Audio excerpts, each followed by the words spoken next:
దేవుడు మిమ్మల్ని దీవించును గాక. ఈ రోజు కూడా యేసయ్య సముఖములో మనం దేవుని యొక్క మాటలను జాగ్రత్తగా మనం విందాము. ఈరోజు దేవుని మాటలను 2 పేతురు గ్రంథము 3వ అధ్యాయము 10 నుండి 12 వాగ్దాన వచనాలను మనం చూసుకోపోదాం. జాగ్రత్తగా మనం దేవుని యొక్క మాటలను మనం విందాం. మనం గడిచిన దినముల నుండి దేవుని రాకడ అతి సమీపంగా ఉంది. దేవుని రాకడకు మనం సిద్ధపడాలా, సిద్ధపాటును గురించి అనేక వాక్యాలను మనం చూసుకుంటూ వస్తున్నాం. ఈ రోజు కూడా ఆయన రాకడకు సిద్ధపడి ఇంకొక కార్యాన్ని కూడా మనము చూడబోతున్నాం. హల్లెలూయా. కాబట్టి యేసయ్య రాకడ చాలా సమీపంగా ఉందని మనం బైబిల్లో చూస్తున్నాం. ఆ బైబిల్లో చెప్పిన ప్రతి సంగతులు ప్రపంచంలో జరుగుతున్నది మన కన్నులారా చూస్తున్నాం, మన చెవులారా వింటున్నాం. అయితే సంఘం ఏం చేయాలా? విశ్వాసులు ఏం చేయాలా? విశ్వాసులు దేవుని రాకడ కొరకు సిద్ధపడాలా. ప్రతిరోజు సిద్ధపడే విధంగా ఉండాలా. ఎలా సిద్ధపడాలా అది మేము చెప్పేస్తూ ఉన్నాం. నువ్వు ఎలా సిద్ధపడాలా? గడిచిన దినాల్లో మనం చూసాము. First rejected. నువ్వు ఇలా ఉంటే నువ్వేం చేయలేవు, నువ్వు పరలోకానికి దేవుని రాకడకు వెళ్ళలేవు.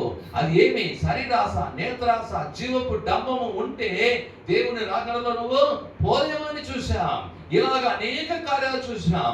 గడిచిన రోజుల్లో నీకు వరములు కూడా ఉండాలని చెప్పి చూసాం ఈ చివరి దినాల్లో. కాబట్టి ఈ రోజు దేవుడు ఒక కార్యాన్ని మనకు చెప్పబోతున్నాడు. జాగ్రత్త కలిగి ఉన్న దేవుని యొక్క మాటలను మనం విందాం. 2 పేతురు 3వ అధ్యాయము 10 నుండి 12 వరకు మనము ఈ వాక్యాలను చదువుకుంటాం. అయితే ప్రభు దినము దొంగ వచ్చినట్లు వచ్చును. ఆ దినమున ఆకాశములు మహాధ్వనితో గతించిపోవును, పంచభూతములు మిక్కటమైన వేండ్రముతో లయమైపోవును, భూమియు దాని మీదనున్న కృత్రిములను కాలిపోవును. ఇవన్నీ ఇట్లు లయమైపోవునని పోవునని కనుక ఆకాశములు రవులుకొని లయమైపోవునట్టు, పంచభూతములు మహావేంద్రములతో కరిగిపోవునట్టు దేవుని దినము రాకడ కొరకు కనిపెట్టుచు దానిని ఆశతో అపేక్షించుచు మీరు పరిశుద్ధమైన ప్రవర్తనతోనూ భక్తితోనూ ఎంతో జాగ్రత్త గలవారై ఉండవలెను. హల్లెలూయా. అప్పుడు ఈ పేతురు గారు, అపోస్తలుడైనటువంటి పేతురు గారు దేవుని యొక్క రాకడ గురించి సంఘములో దేవునిని ఏర్పరచుకున్నటువంటి ఏర్పరచబడిన బాప్టిజం తీసుకుని దేవుని కొరకు ఉన్నటువంటి సంఘంలో ఉన్న వారందరి కొరకు చెప్తున్నటువంటి ఒక కార్యమై ఉన్నది. ఏంటి ఆ మాట అంటే, అయితే ప్రభు దినము దొంగ వచ్చునట్లు వచ్చును. హల్లెలూయా. ప్రభు దినం ఎలా వస్తుందంటండి? దొంగ ఎప్పుడు వస్తాడో తెలియదు. ఏ రోజు వస్తాడో తెలియదు. ఈ రోజు పగుల్లోనూ దొంగలు పడుతున్నారు, రాత్రిలోనూ దొంగలు పడుతున్నారు, ఎక్కడ పడినా అక్కడ దొంగలు వస్తున్నారు. హల్లెలూయా. కాబట్టి దొంగ ఎప్పుడు వస్తాడో తెలియదు. అలాగే యేసుక్రీస్తు కూడా రహస్య రాకడ సంఘం నిమిత్తము మధ్య ఆకాశంలో ఎప్పుడు వస్తాడో ఎవరికి తెలియదు. నేను దొంగ వలే వస్తానని చెప్పాడు. హల్లెలూయా. దొంగ ఎలా వస్తాడు, ఎప్పుడు వస్తాడో తెలియదు. అంటే తెలియని దినమున దేవుడు వచ్చేస్తాడు. కాబట్టి మనం ఎప్పుడు ఏం చేయాలంట? సిద్ధంగా ఉండాలా. చూడండి, అప్పుడు ఏం జరుగుతుంది అంటే, ఆ దినమున ఆకాశము మహాధ్వనితో గతించిపోవును, పంచభూతములు మిక్కటమైన వేండ్రముతో లయమైపోవును, భూమియు దాని మీద ఉన్న కృత్యములు కారిపోవును. ఇవన్నీ ఇట్లు లయమైపోవును గనుక ఆకాశములు రవులుకొని లయమైపోవునట్లు, ఇదో పంచభూతములు మహావేంద్రముతో కరిగిపోవునట్లు దేవుని దినము రాకడ కొరకు కనిపెట్టుచు. దేవుని రాకడ కొరకు కనిపెట్టుకుని ఉండాలి. నువ్వు దేని కొరకు కనిపెట్టుకుని ఉన్నావమ్మా ఈ జీవితంలో? ఈ పని జరుగుతుందా, ఎప్పుడు జరుగుతుంది అని కనిపెట్టుకొని ఉన్నావా? నేలను చూసి కనిపెట్టుకుంటున్నావా? వేరే కార్యాలు ఎప్పుడు జరుగుతుందని కనిపెట్టుకుంటున్నావా? కొంతమంది అయితే బంగారు రేటు ఎప్పుడు కాస్త తక్కువ అవుతుందో చూసుకుంటా కనిపెట్టుకుంటున్నావా? ఏమి కనిపెట్టుకొని ఉన్నావు నువ్వు దేనిని కనిపెడుతూ ఉన్నావు? ఇక్కడ చెప్తున్నాడు, దేవుని రాకడ కొరకు కనిపెట్టు. హల్లెలూయా. దేని కొరకు కనిపెట్టు? దేవుని రాకడ ఎప్పుడు వస్తుంది? ఇప్పుడు వస్తుందా? ఈ పొద్దున వచ్చేస్తుందో, మధ్యాహ్నం వచ్చేస్తుందో, యేసయ్య రాత్రి వచ్చేస్తాడో, సాయంకాలం వచ్చేస్తాడో, ఇదో రేపు వస్తాడో, ఈ రోజు వస్తాడో అని ప్రతిరోజు నువ్వు ఎదురు చూసేవారుగా ఉన్నారు. ప్రతిరోజు ఈ రోజు యేసయ్య వచ్చేస్తే కాబట్టి నేను సిద్ధంగా ఉండాలి. ఈ రోజు యేసయ్య వస్తే నేను ఈరోజు సిద్ధంగా ఉండాలా అని ప్రతిరోజు యేసయ్య రాకడను ఎదురు చూసి సిద్ధంగా ఉండవలసినటువంటి సమయంలో మనం ఉన్నామన్నది తెలుసుకోవాలా. చూడండి, అప్పుడు ఎలా మనం వచ్చి దేవుని రాకడకు ఎదురు చూడాలంట, దేవుని దినము రాకడ కొరకు కనిపెట్టించు, దానిని ఆశతో అపేక్షించు. ఎట్లంట, యేసయ్య ఎప్పుడు వస్తాడప్పా, ఎప్పుడు వస్తాడన్న ఆశతో ఎదురు చూడాలంట. ఎలా ఎదురు చూడాలండి? కొన్ని సమయంలో కొన్ని మందిని వస్తారంటే వాళ్ళు దుఃఖంతో ఎదురు చూస్తూ ఉంటారు, బాధతో. ఆ మనిషి వచ్చేస్తే అంతేరా బా సామే, ఈ మనిషి గారు వచ్చేస్తే ఇంట్లో సమాధానమే ఉండదు, ఈ మనిషి వస్తే ఒకే కొట్లాట, ఇదని కొంతమంది నిమిత్తంగా భయపడుతూ ఉంటారు. కానీ మనము దేవుని రాకడను ఎలా అపేక్షించాలంట? ఆశతో. హల్లెలూయా. ఎలాగంట? వాక్యము చెబుతున్నది ఆశతో అపేక్షించు. ఆశ ఎప్పుడు వస్తాడు యేసయ్య, ఎప్పుడు వస్తాడు యేసయ్య, ఎప్పుడు వస్తాడు యేసయ్య అని ఆశతో ఎదురు చూడాలా ఇద్దరు మన సంఘము విశ్వాసులు. ఆశ. ఎందుకంటే ఈ దుఃఖము, కన్నీరు, బాధ, వేదన, దుఃఖము, ఈ మరణ క్రియలు, ఈ కార్యాలన్నిటికీ విడుదల దొరకబోతుంది. ఎప్పుడు వస్తాడా యేసయ్య, ఎప్పుడు వస్తాడా యేసయ్య? ఆ నిత్య వరాచారి నన్ను ఎప్పుడు తీసుకెళ్తాడు యేసయ్య? ఆ నిత్య పరలోకానికి ఎప్పుడు తీసుకుని వెళ్తాడు యేసయ్య? నిత్యంగా నేను యేసుతో ఆడుతూ పాడుతూ ఉంటాను, నిత్యంగా ఆయనతో కూడా నేను ఎప్పుడు కూడా నిత్యంగా ఉంటానని చెప్పి ఆశతో ఎదురు చూడాలంట. హల్లెలూయా. ఎప్పుడు వస్తావు ప్రభువా, ఎప్పుడు వస్తావు? సంఘం చెప్పబడుతున్నది, ప్రభువా త్వరగా రమ్ము. సంఘం ఏమని చెప్పాలంటే ప్రకటన గ్రంథంలో చెప్పబడుతున్నది, త్వరగా రా ప్రభువా, త్వరగా రా ప్రభువా, రా ప్రభువా అనాలా. హల్లెలూయా. అంటే రా ప్రభువా అనేటప్పుడు ఏం చేయాలంటే నువ్వు సిద్ధంగా ఉంటేనే రా ప్రభువా అని అనగలుగుతావు. హల్లెలూయా. ఏమే సిద్ధంగా ఉంటేనే రా ప్రభు. ఇప్పుడు చూడండి, సరే బా ఇప్పుడు అన్ని పోవాలా, ఆటోను రమ్మనేది అంటే ఉండు కొంచెం ఇంకా రెడీ అవ్వలేదు. ఇప్పుడు ఆటో రమ్మంటే ఇప్పుడు ఆటో రమ్మను అంటే రెడీగా ఉండాలి. ఇప్పుడు ఆటో రమ్మను, వెళ్ళిపోతామని. అలాగే యేసయ్య రా అన్నప్పుడు నువ్వు సిద్ధంగా ఉండాలా. హల్లెలూయా. యేసయ్యను పిలవాలా, రా రమ్మని సంఘం పిలవాలని రాయబడినది ప్రకటన గ్రంథంలో. దేవుని జనాలా దేవుని రాకడను ఆశతో అపేక్షించు. హల్లెలూయా. అది మాత్రం కాదు, దేవుడు రాకడకు నువ్వు ఎలా ఉండాలా అని చెప్తున్నా చూడండి. ఆశతో అపేక్షించు, మీరు పరిశుద్ధమైన ప్రవర్తనతో. హల్లెలూయా. ఎలాంటి ప్రవర్తన మీకు ఉండాలంట? పరిశుద్ధమైనటువంటి ప్రవర్తనతో మీరు ఉండాలా. చూద్దాము, తీతుకు రాసినటువంటి పత్రిక 2వ అధ్యాయము 11 నుండి 14 వరకు కొన్ని మాటలు మనం చదివినట్టయితే అక్కడ అపోస్తలుడైనటువంటి పౌలు గారు ఒక మాటను మనకి ఏం చేశారంటే రాసి పెట్టారు. తీతుకు రాసిన పత్రిక 2వ అధ్యాయము 11 నుండి 14 వరకు. ఏలైనగా సమస్త మనుషులను రక్షణకరమైన దేవుని కృప ప్రత్యక్షమై మనము భక్తిహీనతను, ఇహలోక సంబంధమైన దురాశలను విసర్జించి శుభప్రదమైన నిరీక్షణ నిమిత్తము అనగా మహాదేవుడును మన రక్షకుడునైన యేసుక్రీస్తు మహిమ యొక్క ప్రత్యక్షత కొరకు ఎదురు చూచుచు ఈ లోకములో స్వస్థ బుద్ధితోను, నీతితోను, భక్తితోను బ్రతుకుచుండవలనని మనకు బోధించుచున్నది. హల్లెలూయా. ఆయన సమస్తమైన దుర్నీతి నుండి మనలను విమోచించి సత్క్రియల నుండి ఆసక్తి కల ప్రజలను తన కొరకు పవిత్రపరచుకొని తన సొత్తుగా చేసుకొనుటకు తన్ను తానే మన కొరకు అప్పగించుకునేను. హల్లెలూయా. అప్పుడు దేవుని యొక్క రాకడలో నువ్వు ఎలా ఉండాలా చూడండి. అందుకే చెప్తున్నా, మనం భక్తిహీనతను, ఇహలోక సంబంధమైన దురాశలను విసర్జించాలా. భక్తిహీనతను, ఇహలోక దురాశలను నువ్వేం చేయాలంట? విసర్జించాలా. విసర్జించడం మాత్రమే శుభప్రదమైన నిరీక్షణ నిమిత్తం అనగా మహాదేవుడు మన రక్షకుడైన యేసుక్రీస్తు మహిమ యొక్క ప్రత్యక్షత కొరకు ఎదురు చూచుచు ఈ లోకంలో స్వస్థ బుద్ధితోను. ఎట్లుండాలా నువ్వు? స్వస్థ బుద్ధి, నీతితోనూ బ్రతుకుచుండవలనని. హల్లెలూయా.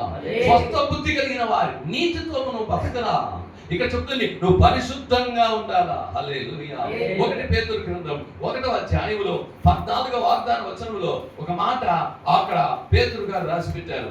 1 పేతురు 1వ అధ్యాయము 14వ ఆదివారం, నేను పరిశుద్ధుడైన ఉన్నాను గనుక మీరును పరిశుద్ధులై ఉండుడని వ్రాయబడి ఉన్నది కాగా, మీరు విధేయులకు పిల్లలై మీ పూర్వపు అజ్ఞాన దశలో మీకుండిన ఆశలను అనుసరించి ప్రవర్తింపగా, మిమ్మును పిలిచిన వాడు పరిశుద్ధుడై ఉన్న ప్రకారము మీరును సమస్త ప్రవర్తన యందు పరిశుద్ధులై, సమస్త ప్రవర్తన యందు పరిశుద్ధులై ఉండండి. దేవుడు పరిశుద్ధుడు. హల్లెలూయా. ఆయన పరిశుద్ధుడిగా ఆయన వచ్చి మధ్య ఆకాశంలో వచ్చేటప్పుడు నువ్వు ఎలా కనిపెట్టుకొని ఉండాలా అంటే పరిశుద్ధతో కనిపెట్టుకొని ఉండాలా. హల్లెలూయా. పరిశుద్ధత లేకుండా నువ్వు కనిపెట్టడం కాదు, పరిశుద్ధతతో నువ్వు కనిపెట్టుకొని ఉండు అని చెప్తున్నాడు. ఎందుకంటే ఆయన పరిశుద్ధుడు కాబట్టి నీవు కూడా ఏం చేయాలంట, పరిశుద్ధతను కలిగి ఉండాలంట. రెండవది చెప్తున్నాడు ఏమంటే, మొదటిది మనం సిద్ధపడి ఉండాలంటే పరిశుద్ధతతో భక్తితోను. రెండవది ఏముండాలి నీకు? భక్తి. హల్లెలూయా. ఏముండాలంటే మనకు భక్తి ఉందా? మనకు భక్తి ఉందా? కొంతమంది భక్తి ఎవరంటే ఆశీర్వాదం ఉన్నప్పుడు మాత్రమే భక్తి, ఆశీర్వాదం లేకపోతే భక్తి లేదు.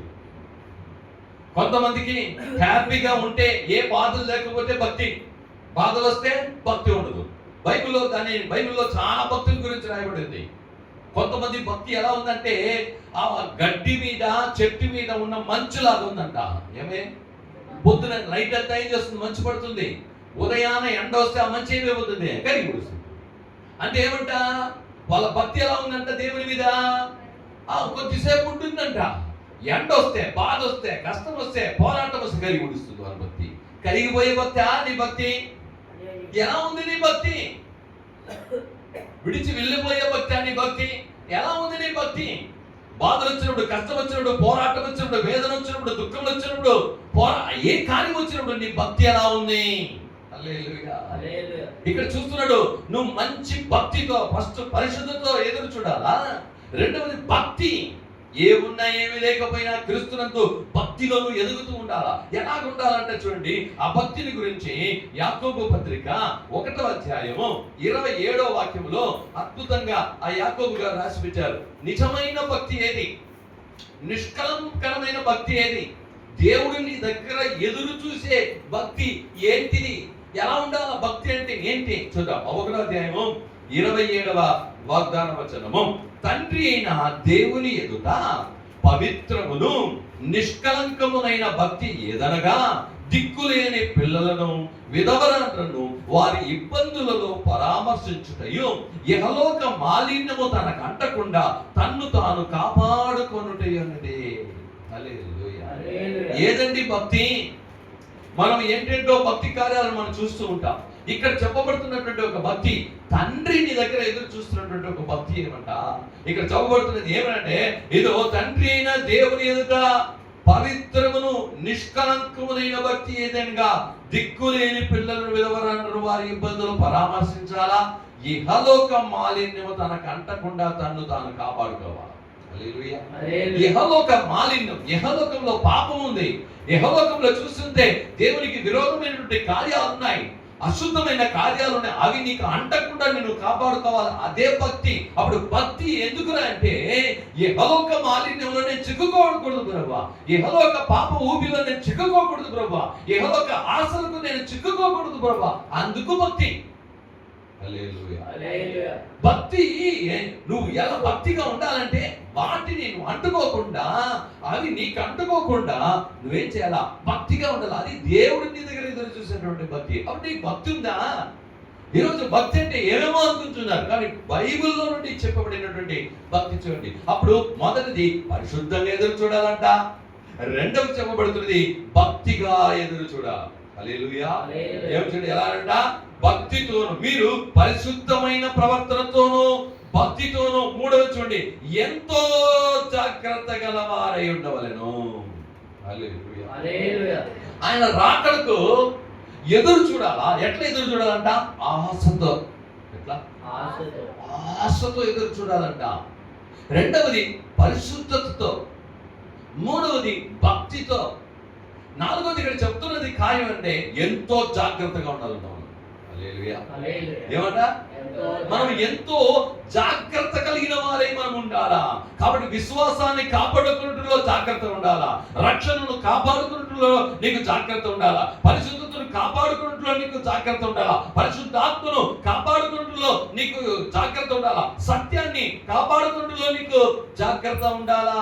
తిమోతికి రాసిన 2వ పత్రిక 4వ అధ్యాయము 14వ వాగ్దాన వచనములో ఇక్కడ అపోస్తలుడైన పౌలు గారు తిమోతికి రాసినప్పుడు ఒక మాట అక్కడ చెప్తున్నాడు. కొంతమంది మనుషుల నిమిత్తం జాగ్రత్తగా ఉండాలంట. హల్లెలూయా చెప్పండి. ఏమంట? కొంతమంది మనుషుల దగ్గర నిమిత్తంగా జాగ్రత్తగా ఉండాలి. చూడండి 4:14, అలెగ్జాంద్రు అను కచ్చరివాడు నాకు చాలా కీడు చేసెను, అతని క్రియల చొప్పున ప్రభు అతనికి ప్రతిఫలమిచ్చును, అతని విషయమై నీవును జాగ్రత్తగా ఉండుము, అతడు మా మాటలను బహుగా ఎదిరించెను. కొంతమంది ఎదిరించే మనుషులు ఉంటారు, వాళ్ళ నిమిత్తం జాగ్రత్తగా ఉండవు. కొంతమంది ఎదిరించే వాళ్ళు ఉంటారు, దేవుని మాటలను, సంఘాన్ని, కార్యాలను, వాళ్ళ గురించి జాగ్రత్తగా ఉండవు. ఇక్కడ పేతురు గారు చెప్పారు, ఆయన రాకడంలో బహు జాగ్రత్తగా ఉండాలంట. బహు అంటే చాలా, నిమిషం జాగ్రత్తగా ఉండాలా. హల్లెలూయా. జాగ్రత్త అంటే ఏమో, మనం వంట చేసేటప్పుడు ఏం చేస్తాం? జాగ్రత్తగా ఉంటామా లేదా చెప్పండి. లేకపోతే చేయకాలిపోతుంది, లేకపోతే నువ్వు చేసేటటువంటి వంట మాడిపోతుంది. హల్లెలూయా. జాగ్రత్తగా లేకపోతే మనం పనిలో జాగ్రత్తగా ఉంటాం, వాహనము నడిపేటప్పుడు జాగ్రత్తగా ఉంటాం, ప్రతి విషయంలో మనం ఏం చేస్తామండి? జాగ్రత్తగా ఉంటాం కదా. అట్లయితే క్రీస్తు యొక్క రాకడ కొరకు ఈ భూలోకంలో జీవించేంత వరకు నీవు కూడా బహు జాగ్రత్తగా ఉండాలా.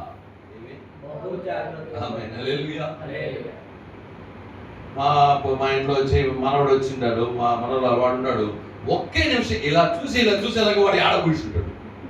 అబ్బా ఎంత జాగ్రత్తగా చూడాలంటే ఒక నిమిషం ఇలా వదిలేసి ఇలా తిరిగి చూసాలో వాడు ఆడబడి డమలు పడి ఉంటాడు. అంత జాగ్రత్తగా పిల్లలను చూడాల్సి వస్తుంది. మనం ప్రతి ఒక్కటిని జాగ్రత్తగా చూస్తున్నాం. అలాగే నీ ఆత్మీయ విషయంలో కూడా నువ్వేం చేయాలి? జాగ్రత్తగా ఉండాలా. బహు జాగ్రత్త అన్నాడు, చాలా జాగ్రత్త. హల్లెలూయా. ప్రతి విషయంలో జాగ్రత్తగా ఉండాలా. కాబట్టి ఇక్కడ చెప్తున్నాను, మొదట మనుషుల నిమిత్తము నువ్వు జాగ్రత్తగా ఉండాలి. ఎవరి నిమిత్తం అండి? ఎలాంటి మనుషులు? వాళ్ళు ఎదిరించే మనుషులు. హల్లెలూయా. ఆ తర్వాత యేసయ్య చెప్పాడు మత్తయి రాసిన సువార్త 7వ అధ్యాయము 15వ వాగ్దాన వచనంలో ఇంకొకరి గురించి జాగ్రత్తగా ఉండమన్నాడు. మత్తయి రాసిన సువార్త 7వ అధ్యాయము 15వ, అబద్ధ ప్రవక్తలను గురించి జాగ్రత్త పడుడి, వారు గొర్రెల చర్మము వేసుకొని మీ యొద్దకు వత్తురు, కానీ లోపల వారు క్రూరమైన తోడేళ్ళు. యేసయ్య చెప్పాడు, అబద్ధ ప్రవక్తలను గురించి జాగ్రత్తగా ఉండండి. ఎవరంట? అబద్ధ ప్రవక్తలు. చాలా మంది అబద్ధాన్ని ఏం చేస్తున్నారంట? ప్రవచనముగా చెప్తూ ఉన్నారు. అలా అయిపోతుంది, ఇలా అయిపోతుంది, ఎన్నెన్నో. ఈరోజు అప్పుడే అబద్ధ ప్రవక్తలు వచ్చేసారు. కాబట్టి అబద్ధ ప్రవక్తల నిమిత్తం ఏం చేయండి అనుభవ? జాగ్రత్త సుమా. మత్తయి రాసిన సువార్త 10వ అధ్యాయము 17వ వాక్యంలో కూడా అపోస్తలుడైన ప్రభువైన యేసుక్రీస్తు వారు చెప్పారు. చూడండి, మనుషులను గురించి జాగ్రత్త పడండి. ఎవరే? హల్లెలూయా. కాబట్టి దేవుని చెన్నారా జాగ్రత్తగా ఉండాలా. ఇందాక మనం చూసాము, ఎదురించే మనుషులంతా జాగ్రత్తగా ఉండండి. రెండవది చూసాము, అబద్ధ ప్రవక్తల గురించి ఏం చేసుకోండి? జాగ్రత్తగా ఉండండి. ఇక్కడ చెప్తున్నాడు, మనుషులను గురించి జాగ్రత్త పడుడి, వారు మిమ్మల్ని మహాసభలకు అప్పగించుచు తమ సమాజ మందిరంలో మిమ్మల్ని కొరడాలతో కొట్టిందురు, వీరు అన్య జనులకు సాక్షాత్మై ఉందరు. చూడు, పైన చూసినప్పుడు 16వ వాక్యం, ఇదిగో తోడేల మధ్యకు గొర్రెల వలె పంపినట్టు నేను మిమ్మల్ని పంపుచున్నాను కనుక పాముల వలె వివేకమును, పావుల వలె నిష్కపటులైండి, మనుషులను గురించి జాగ్రత్త పడుడి. హల్లెలూయా. మీరు మనుషుల నిమిత్తం ఏం చేయండి? జాగ్రత్తగా ఉండండి. ఏ మనుషులు ఏం చెప్తే అది కాదు, ఆ మనుషుల నిమిత్తం మీరు ఏం చేయండి? జాగ్రత్తగా మీరు ఉండండి అన్నాడు. చూద్దాము 16వ అధ్యాయము 12వ వాక్యము. మత్తయి రాసిన సువార్త 16వ అధ్యాయము 12వ వాగ్దాన వచనంలో కూడా యేసు ప్రభువు గురించి జాగ్రత్తగా ఉండదు. చూడండి, అప్పుడు రొట్టెల పులిసిన పిండిని గురించి కాదు గాని పరిసయ్యులు సద్దుకయ్యులు అనువారి బోధన గురించి జాగ్రత్త పడవాలని ఆయన మీతో చెబుతున్నానని అడిగాను. హల్లెలూయా. అప్పుడు పులిసిన పిండిలాగా ఉండే బోధనలను గురించి జాగ్రత్తగా ఉండండి. హల్లెలూయా. అంటే ఈరోజు ఎక్కడ చూసినా ఎన్నెన్నో ఏంటింటో బోధనలు చేసేస్తున్నారు. ఆ బోధన నిమిత్తం ఏం చేయండి? జాగ్రత్తగా ఉండండి. అది సత్యమైన బోధన. చూడండి, జాగ్రత్త. యేసయ్య చెప్పాడు, వాళ్ళ పులిసిన పిండి నిమిత్తంగా ఉన్నటువంటి ఆ బోధన నిమిత్తం మీరు జాగ్రత్తగా ఉండండి. అనేకులు బోధనలు మార్చేస్తున్నారు. హల్లెలూయా. ఏం చేస్తున్నారు? ఎట్లయినా బ్రతుకోవచ్చు బ్రదర్, అదంతా ఏం లేదని చెప్పే బోధనలు వచ్చేసాయి. యేసును నువ్వు బాప్టిజం తీసుకుని ఎలా అయినా ఉండొచ్చు, ఏమైనా చేయొచ్చు, దేవుడు ప్రేమ గల దేవుడు, కృప గల దేవుడు అనుకుంటాను. నో, ఇవన్నీ బైబిల్కు, వాక్యానికి విరోధమైనటువంటి బోధల నిమిత్తం ఏం చేయాలంట? జాగ్రత్తగా ఉండాలి. మార్కు రాసిన సువార్త 12వ అధ్యాయము 38వ వాక్యంలో శాస్త్రుల గురించి మీరు జాగ్రత్తగా ఉండండి అని చెప్తున్నాడు. మార్కు రాసిన సువార్త 12వ అధ్యాయము 38వ వాగ్దాన వచనంలో మీరు చూసినట్టయితే అక్కడ ప్రభు అయిన యేసుక్రీస్తు ఒక మాట చెప్తున్నాడు. మరియు ఆయన వారికి బోధించుచు ఇట్లనెను, శాస్త్రుల గురించి జాగ్రత్త పడి వారు నిలువుటంగీలు ధరించుకుని తిరుగుటకును, సంత వీధులలో వందనములను, సమాజ మందిరంలో అగ్రపీఠములను, విందులను, అగ్రస్థానములను కోరుదు. హల్లెలూయా. ఇక్కడ ఇంకొకసారి శాస్త్రుల గురించి జాగ్రత్తగా ఉండండి. వాళ్ళు ఏం చేస్తారంట? నిలువుట అంగీలు వేసుకొని, ఈ రోజు కోటు సూట్లు వేసుకొని చాలా మంది ఏం చేస్తున్నారండి? జాగ్రత్త. ఈరోజు ఎంతమంది తెలుసా? ఈరోజు పాస్టర్ను దేవుడిగా చేసేసిన వాళ్ళు ఎంతమంది ఉన్నారు తెలుసా? వాళ్ళు కాళ్ళు మొక్కుతున్నారు, వాళ్ళ కాళ్ళకి ఏం చేస్తున్నారు? పువ్వులు వేస్తున్నారు. అబ్బా, ఏంటిది? జాగ్రత్త. హల్లెలూయా. వాళ్ళు పెద్ద పెద్ద స్టేజ్లు ఎదురు చూస్తారు, పెద్ద పెద్ద కార్యాలు ఎదురు చూస్తారు. వారి నిమిత్తం జాగ్రత్త. వాళ్ళు చేసే ఉపదేశాల నిమిత్తం జాగ్రత్త. వాళ్ళని వెంబడించే వాళ్ళు వేల మంది ఉంటారు. జాగ్రత్త. గడిచిన దినంలో ఒక పెద్ద సేవకుడు, లక్షల మంది ఆయన వెంబడిస్తారు. ఆయన సత్యానికి విరోధంగా ఉపదేశాలు చేశాడు. హల్లెలూయా. కాబట్టి ఇక్కడ చెప్తున్నాడు, శాస్త్రుల నిమిత్తం జాగ్రత్త. వాళ్ళు నిలువుటంగీలు వేసుకొని ఏం చేస్తారంట? ప్రధానమైన విందులో, ప్రధానమైన స్థానం, సప్త వీధుల్లో నమస్కారం. నాకు ఒక ఏం చేయాలి? అందరూ చూసినా నాకు స్తోత్రం చెప్పాలా, నాకు గణపరచాలా, వీటిని ఎదురు చూసే వాళ్ళే ఉంటారు. వారి నిమిత్తం ఏం చేయాలంట? జాగ్రత్త సుమా. లూకా రాసిన సువార్త 12వ అధ్యాయములో 15వ వాగ్దాన వచనంలో చూసినప్పుడు యేసయ్య ఇంకొక దాని గురించి ఆయన జాగ్రత్తగా ఉండమన్నాడు. లూకా రాసిన సువార్త 12వ అధ్యాయములో 15వ వాగ్దాన వచనం, మరియు ఆయన వారితో, మీరు ఏ విధమైన లోభములకు ఎడమేయక జాగ్రత్త పడుడి, ఒకటి కలిమి విస్తరించుట వాని జీవములకు మూలము కాదనను. లోభానికి, ఆశలకు, ఏమే లోక ఆశలకు నిమిత్తం జాగ్రత్తగా ఉండండి. డబ్బు నిమిత్తం మీరేం చేయండి? జాగ్రత్తగా ఉండండి. హల్లెలూయా. మీరు బహు జాగ్రత్త కలిగిన వారే ఉండాలని చెప్పండి. కొలస్సీలకు రాసిన పత్రిక 2వ అధ్యాయము 8వ వాక్యంలో మీరు చూసినట్టయితే అపోస్తలుడైన పౌలు గారు అక్కడ చెప్తున్నటువంటి ఒక మాటను మనం చదువుకుంటాం. కొలస్సీలకు రాసిన పత్రిక 2వ అధ్యాయము 8వ వాగ్దాన వచనాన్ని మనము చదువుకుంటాం. ఆయనను అనుసరింపక మనుషుల పారంపర్య ఆచారాలను, అనగా ఈ లోక సంబంధమైన మూల పాఠములను అనుసరించు మోసకరమైన నిరర్థక తత్వ జ్ఞానము చేత మిమ్మును చెరపట్టుకొని పోవువారు ఎవడైనను ఉండినేమో అని జాగ్రత్తగా ఉండండి. హల్లెలూయా. పౌలు చెప్తున్నాడు, ఈ హలోక పారంపర్యాలను వెంబడించే వాళ్ళు కొంతమంది ఉంటారు. ఏమంటారు?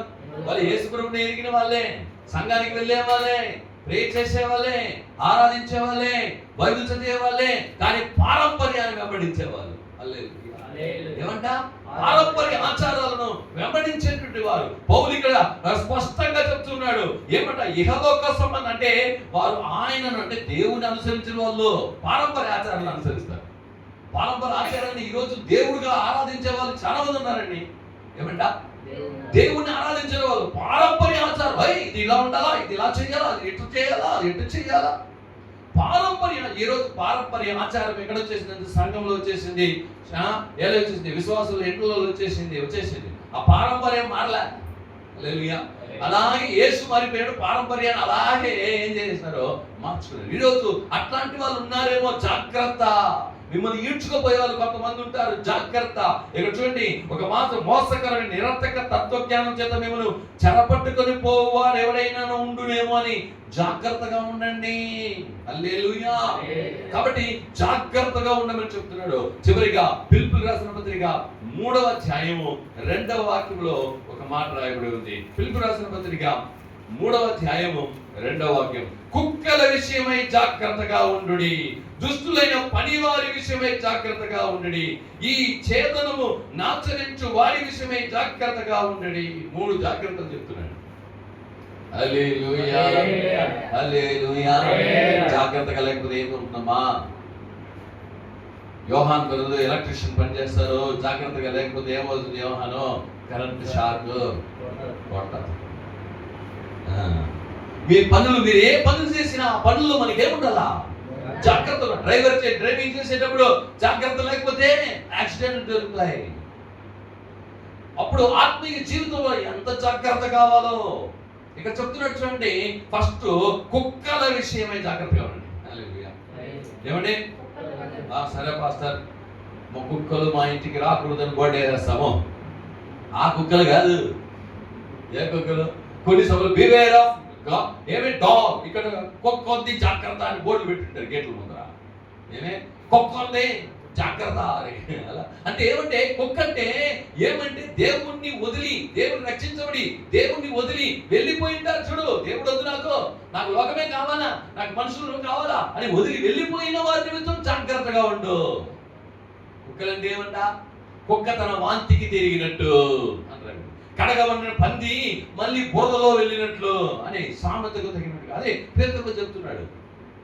కుక్క అంటే ఏమంటే వదిలి, లోకం వద్దని వదిలి, పాపాన్ని వదిలి, లోకాన్ని వదిలి యేసుక్రీస్తులో వచ్చి తిరిగి లోకానికి వెళ్ళిపోయిన వాళ్ళు. నాకు యేసు వద్దు, సంఘం వద్దు, వాక్యం వద్దు, ప్రేయర్ వద్దు, ఏమొద్దు, పరలోకం వద్దు, పోలి వినిన వాళ్ళ నిమిత్తం జాగ్రత్తగా ఉండు. హల్లెలూయా. అందుకే చెప్తున్నాడు, కుక్కల విషయం ఏం చేయండి? జాగ్రత్తగా ఉండు. దుస్తులైన పని వారి విషయం ఏం చేయి? జాగ్రత్తగా ఉండు. దుస్తులైన పని వారు ఉన్నారు కొంతమంది. ఈ ఛేదనను ఆచరించే విషయమై జాగ్రత్తగా ఉండండి. చూడండి, అందుకే చెప్తున్నాడు మీరు బహు జాగ్రత్తగా ఉండాలి. హల్లెలూయా. ఎలా ఉండాలా? చివరిగా మాట చదివేసి మనం ముగించేద్దాం. 2 పేతురు 3వ అధ్యాయము చూడము. 3వ అధ్యాయము 17వ వాగ్దాన వచనాన్ని మనం చదువుకొని ముగిద్దాం. కాబట్టి దేవుని యొక్క రాకడ కొరకు కనిపెట్టుకొని దాని ఆశతో అపేక్షించుచు మీరు పరిశుద్ధమైన ప్రవర్తన కలిగిన వారై భక్తితోనూ ఎంతో జాగ్రత్త ఉండాలన్నాడు. చూద్దాము 3:17 వాగ్దానం. ప్రియులారా, మీరు ఈ సంగతులు ముందుగా తెలుసుకొని ఉన్నారు కనుక మీరు నీతి విరోధులు తప్పు బోధల వలన తొలగింపబడి మీకు కలిగిన స్థిర మనసును విడిచి పరిపోకుండా కాచుకొని ఉండండి. హల్లెలూయా. స్థిర మనసును ఏం చేసుకోండి? పడిపోకుండా కాచుకొని ఉండండి. దేవుని యందు స్థిర మనసు ఉండండి. విశ్వాసంలో కార్యాల్లో స్థిర మనసు ఉండండి. దాన్ని కాచుకోండి, దాన్ని విడిచిపెట్టద్దు. హల్లెలూయా. దాన్ని ఏం చేయొద్దు? విడిచిపెట్టద్దు. కాబట్టి యేసుక్రీస్తు రాకడ అతి సమీపం. నువ్వు సిద్ధంగా ఉండాలి. హల్లెలూయా. ఎలా సిద్ధంగా ఉండాలంట? ఏమేం కార్యాల గురించి చెప్పాము? దేవుని రాకడకు కనిపెట్టండి. ఎట్లా కనిపెట్టాలంట? ఆశతో. ఎట్లా? హల్లెలూయా. దేవుని రాకడకు. హల్లెలూయా. కాబట్టి దేవా, గడిచిన దినంలో ఒక మెసేజ్ మీకు కూడా పంపించాను. కాబట్టి దాంట్లో చెప్తున్నాడు, యేసయ్యా మీరు త్వరగా రండి ప్రభువా అని సంఘం అంతా కూడుకొని ఒక చోట ప్రార్థన చేశారంట. ప్రార్థన అంతా అయిపోయినాక ఆ పాస్టర్ గారితో విశ్వాసం చెప్పిన, పాస్టర్ కొంచెం లేటుగా రమ్మని ప్రార్థన చేయండి. ఏమో నేను ఇంకా ఇల్లు కడతాను, నేను కట్టి ముగించలేదు కాబట్టి యేసయ్య కొంచెమా, నాకు ఇంకా పెళ్లి కాలేదు కొంచెమా. ఏంది? హల్లెలూయా. చూడండి, ఇలాంటి వారు కూడా ఏం చేస్తున్నారంటే ఉంటూ ఉన్నారు. దేవుని జనారా, ఆయన రాకడను ఏం చేయాలి? ఆశతో ఎదురు చూడాలయ్యా. ఎప్పుడు వస్తావు తండ్రి? హల్లెలూయా. నానంతా ఇట్లా ప్రతి ఒక్కరు ప్రార్థన చేసుకోకపోతే ఎప్పుడు వచ్చేదైనా రాలేడు ఇంకా. హల్లెలూయా. అలా కాదు, ఆశతో ఏం చేయాలంట? అపేక్షించాలి. దేవుని జనులారా, ఆశతో అపేక్షించు పరిశుద్ధమైన ప్రవర్తన. ఎలా ఉండాలి నీలో? రెండవది భక్తి. ఎలా ఉండాలా? భక్తితోను ఎంతో జాగ్రత్త కలవారే ఉండండి. జాగ్రత్తలు ఎన్నో చెప్పారు. హల్లెలూయా. అందరూ బాగుంటాం. యేసయ్యా నువ్వు రా తండ్రి, ఎప్పుడు వస్తున్నావు? నీ రాకడకు నేను సిద్ధపడుతున్నాను తండ్రి. అయ్యా, ఈరోజు నీ రాకడకు నేను ఎలా సిద్ధపడాలని చెప్పావు. అందరూ మోకరించి దేవునికి సమర్పిద్దామా? ఏ విషయాలను దేవుడు నీకు ఈరోజు చెప్పాడు? దేవుని రాకడ కొరకు నువ్వు పరిశుద్ధ ప్రవర్తన కలిగి ఉండు, భక్తితో ఉండు, నీ నీ భక్తి ఎలా ఉంది ఒక్కసారి ఆలోచించు. నీ భక్తి దేవుడు ఇస్తే భక్తా, ఇవ్వకపోతే భక్తి లేదా? దేవుడు చేస్తే భక్తా, లేకపోతే లేదా? నో, అది కాదు సరైన భక్తి. దేవునిని ఎప్పుడు వెంబడించాలా, ఏది జరిగిన వెంబడించాలా, ఏది జరిగిన వెంబడించాలా, అదే నిజమైన భక్తి. బాలులను ఆ విధవలను పరామర్శిస్తూ ఇహలోక మాలిన్యము తనకు అంటకుండా కాపాడుకునేదే దేవుడు నీ దగ్గర ఎదురు చూసే భక్తి అని చూశాను. జాగ్రత్తగా ఉండు. యేసయ్య చెప్పాడు, అబద్ధ ప్రవక్తల గురించి జాగ్రత్తగా ఉండి, శాస్త్రం గురించి జాగ్రత్తగా ఉండి, పులిసిన పెట్టిన బోధన గురించి జాగ్రత్తగా ఉండి, కుక్కల విషయమే జాగ్రత్తగా ఉండి, ఎదిరించే మనుషుల గురించి జాగ్రత్తగా ఉండండి, ఇహలోక ఆశలు నిన్ను ముట్టకుండా మీరు జాగ్రత్తగా ఉండండి అని చెప్పి యేసయ్య ఎన్ని జాగ్రత్తలు చెప్పి వెళ్ళాడు. నువ్వు జాగ్రత్తగా ఉన్నావా? ఈరోజు యేసయ్య నేను ఇంకనూ జాగ్రత్తగా ఉండాలి. ఇది దేవుడి కార్యమా, ఇది దేవుని వాక్యమా, ఇది దేవుని చిత్తమా అని ప్రతి విషయం. ఎందుకంటే ఈ భూమి, మనం చూస్తున్న భూమి ఆకాశం గతించబోను, కొత్త ఆకాశము కొత్త భూమి పైపు మనం చూస్తున్నాం. దేవుని పిల్లలారా, దేవుని దగ్గరకు మనం వెళ్ళబోతున్నాం. ఈ భూమి ఉండదు, ఈ ఆకాశం మనం చూస్తున్న ఆకాశం ఉండదు, ఈ మనం చూస్తున్నటువంటి ఈ కార్యాలు ఉండదు. కానీ బూడిదే దాని కొరకు ఎదురు చూస్తున్నావా? నిత్యంగా యేసయ్య చెప్పాడు, యోహాను రాసిన సువార్త 14వ అధ్యాయంలో మనం చూస్తున్నట్లయితే, నేను పరలోకానికి వెళ్ళి నీకు ఒక స్థలమును సిద్ధపరచడానికి వెళ్తున్నాను. నీకు పరలోక రాజ్యంలో ఒక స్థలాన్ని నేను పెట్టబోతున్నానయ్యా. ఆ స్థలాన్ని ఎవరు మార్చి రాసుకోలేరు, ఆ స్థలాన్ని ఎవరు కబ్జా చేసుకోలేరు. ఆ స్థలాన్ని నీ కొరకే నీ పేరు మీద రాసేసాను. దాన్ని అబ్రహాముకు ఒక దేశాన్ని ఇచ్చాడయ్యా, నీకు దేశం ఇస్తా, కానాను దేశమే ఇస్తానన్నాడు. పరలోక రాజ్యంలో ఎంతో నివాస స్థలములు ఉన్నాయి అని యేసయ్య చెప్పాడు. దేవుని జనులారా, దేవుడు చెప్తున్న కార్యము ఇహలోక కార్యాలను కాదు, దాని విషయం జాగ్రత్తగా ఉండు. నేను పరలోక రాజ్యంలో నిత్యమైన ఒక స్థలం నీకు ఇచ్చానయ్యా. ఆ స్థలం ఎంత పెద్దదో తెలియదు, నీ భూలోకంలో ఎలా జీవిస్తావా అలా ఉంటుంది అక్కడ. కాబట్టి అలాంటి స్థలం నీకు ఇస్తున్నానని యేసయ్య చెప్పాడు. కాబట్టి జాగ్రత్త, బహు జాగ్రత్త కలిగి ఉండు అని చెప్పి యేసయ్య చెప్పాడు. దేవుని అడుగుతా, యేసయ్య మీరు అక్కడ అతి సమీపంగా ఉంది, నేను ప్రతిరోజు సిద్ధపడి ఈరోజు ఒకవేళ యేసయ్య వచ్చేస్తే అని చెప్తూ నేను బ్రతుకుతాను. యేసయ్య నేను బహు జాగ్రత్తగా ఉంటాను, ఇలాంటి మనుషులు కుక్కల వల్ల జాగ్రత్తగా ఉంటానని చెప్పినాను తండ్రి. అవును, దేవుడే వద్దని వదిలిపెట్టి వెళ్ళిన వారి నిమిత్తం నేను జాగ్రత్తగా ఉండాలయ్యా. ఈరోజు మనుషుల నిమిత్తం జాగ్రత్తగా ఉండండి. యేసు ఎన్ని జాగ్రత్తలు చెప్పారు చూడండి. జాగ్రత్తగా ఉండాలి, దేవుని రాకడకు జాగ్రత్తగా, లేకపోతే వాళ్ళు నిన్ను లాగేస్తారు, వాళ్ళు నిన్ను తప్పిపో చేసేస్తారు, వాళ్ళు నీ విశ్వాసాన్ని చెడిపేస్తారు. జాగ్రత్త సుమ, జాగ్రత్త జాగ్రత్త. ప్రార్థన చేసుకుంటాం. స్తోత్రములు తండ్రి, మహాకృప కనికరం దయగలిగిన మా పరలోకపు దేవా, ఈ ఆశీర్వదించబడినటువంటి పరిశుద్ధమైన దేవుని బట్టి నీకు వందనాలు, స్తోత్రాలు చెల్లిస్తున్నాం. కూర్చున్న పిల్లలందరిని బట్టి వందనాలు. 2 పేతురు రాజు మీరు మాట్లాడిన మాటలు బట్టి కూడా దేవుడు యేసయ్యా స్తోత్రం. దేవుని రాకడ కొరకు అయ్యా మేము సిద్ధపడి ఉండాలి, ఎలా సిద్ధపడి ఉండాలని చెప్పి సిద్ధపాటు గురించి మాట్లాడుతూ వస్తున్నాం. ఈ రోజు మీరు మాట్లాడిన మాటలు బట్టి నీకు వందనాలు, స్తోత్రాలు చెల్లిస్తున్నాం. అవును తండ్రి, స్తోత్రాలు తండ్రి. రాజా మీరు పరిశుద్ధ ప్రవర్తన గలవారి, భక్తి గలవారి ఉండి, అవుతుంది రాజా బహు జాగ్రత్త గలవారి ఉండి, దేవుని రాకడను ఆసక్తితో ఎదురు చూసేవారే ఉండండి అని చెప్పి, దేవుని రాకడకు ఆసక్తితో ఎదురు చూడాలా, అది మాత్రం చాలదు. మీరు మీ ప్రవర్తన అన్ని ప్రవర్తనలు ఎందుకు పరిశుద్ధంగా ఉండండి, భక్తి కలిగి ఉండండి, అన్ని విషయాల్లో జాగ్రత్తగా ఉండి, మనుషుల నిమిత్తంగా జాగ్రత్తగా ఉండండి, బోధన నిమిత్తంగా మీరు జాగ్రత్తగా ఉండండి, అబద్ధ ప్రవక్తలు అబద్ధ బోధకులు జాగ్రత్తగా ఉండండి, శాస్త్రం నిమిత్తంగా జాగ్రత్తగా ఉండండి అని చెప్పి ఎన్నో జాగ్రత్తలు మాకు చెప్పారు. కుక్కల నిమిత్తం జాగ్రత్తగా ఉండండి అని చెప్పారు. పరివారి నిమిత్తం, చెడు పరివారంతో జాగ్రత్తగా ఉండమని చెప్పారు.